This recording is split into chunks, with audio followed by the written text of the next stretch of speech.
Good afternoon. Growing up in the 70s, as some of us did, we looked at our survivors that came out of the Shoah, that came to Toronto, that had an impossible task to rebuild their lives, and we did not understand as teenagers the totality of the Holocaust. And growing up, I reminded myself that I did not know why on my Zadie, on my father's side of the family, there was nobody there. I learned as I grew older that while I was blessed to have both of my grandparents come to Toronto in 1930, the rest of the Kerzner family stayed behind. They were all murdered by the Nazis, having lived a peaceful life just outside of Krakow, Poland. Our job today is to not only remember those lives lost, but to understand that the threat of anti-Semitism is real. It is, as former Justice Minister Erwin Kotler said, a virus that has no moral equivalency or legitimacy.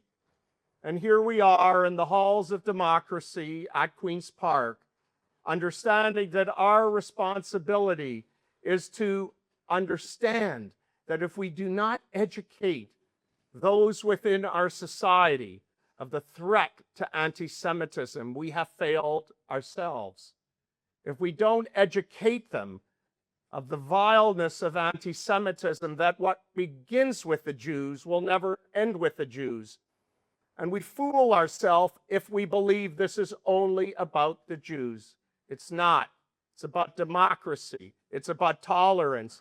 It's about understanding in Ontario, we all have a place to belong, to succeed, and to contribute.